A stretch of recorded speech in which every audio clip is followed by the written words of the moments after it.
Ассалому алейкум, урматтуу мусулман бир туугандарым. Жалпыңыздарга жараткандын тынчтыгын тилейм. Бисмиллах. Ар бир иштин башы бисмиллах. Мындан бир топ кылым илгери ислам динин бекем карманган Салиха аттуу бир такыба аял жашап өткөн экен.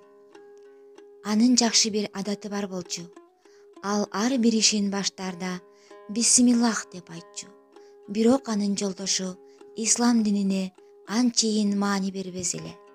Жана аялынын бисмиллах деп айтканын укканда эле ар дайым эле бисмиллах деп айта бергендин эмне кереги бар деп өзүнчө кыжыры кайначу.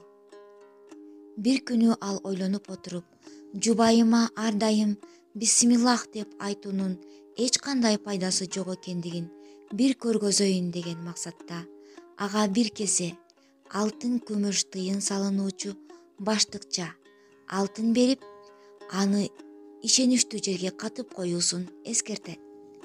Аялы кесени колуна аларда бисмиллах деп айтып, ичкерки бөлмөнү көздөй жөнөйт. Жолдошу аны артынан билгизбей ээрчип тымызын аңдыйт. Аялы төрдөгү сандыктын жанына келип, сандыктын оозун бисмиллах деп ачып, кесени салып коет. Арадан 1-2 күн өткөн соң күйөөсү сандыкка жашыруун барып, андагы кесени алып, сыртты көздөй шашыла жөнөйт. Айылдын четиндеги кудукка келип, кесени кудукка ыргытып жиберет. Анан үйгө келет да жубайына Салиха, акча керек болуп жатат, кесени алып келчи дейт. Жубайына кытмыр карап, эми кантер экенсиң деп ичинен кымыңдайт. Келинчеги сандыктын жанына барып, бисмиллах деп ачат. Караса кесе бир аз сууланып калыптыр. Салиха кызык, бул кесе кайдан жүрүп сууланып калган деп өзүнчө таң калат. Жолдошу төркү бөлмөдөн чыгып келаткан келинчегинин колундагы кесени көрөр замат мууну калчылдап, апкаарый түшөт. Бир саамдан соң үнү дилдиреп: "Билесиңби, Салиха, мен бул кесени кудукка өз колум менен ыргыткан болчумун. Бисмиллах деген сөз сени уят кылган жок. Бисмиллахтын кереметине эми ишендим. Кечир мени, күнөө менден кетти" деп көзүнөн жашы тегеренип кеткен экен.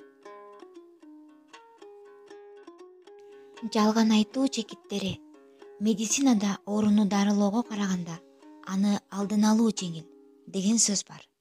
Руханий оорулардан да аны жугузуп алуудан мурда сактанганы жакшы.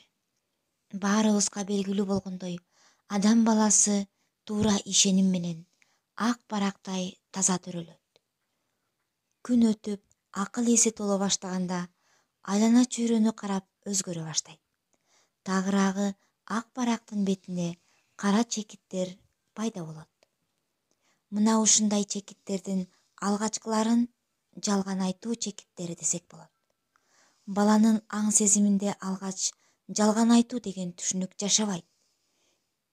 Качан гана ата-энесинин, ага-эжелеринин жана башкалардын ага же бири-бирине жасаган мамилелерин көргөндө, анда жалган айтуу сезими ойгонот. Демек биз анча маани бербей же жалган деп эсептебестен айтып койгон бир ооз сөз келечекте баланын эң мыкты жалганчы болуп чыгуусуна ачылган алгачкы эшик болуусу толук мүмкүн.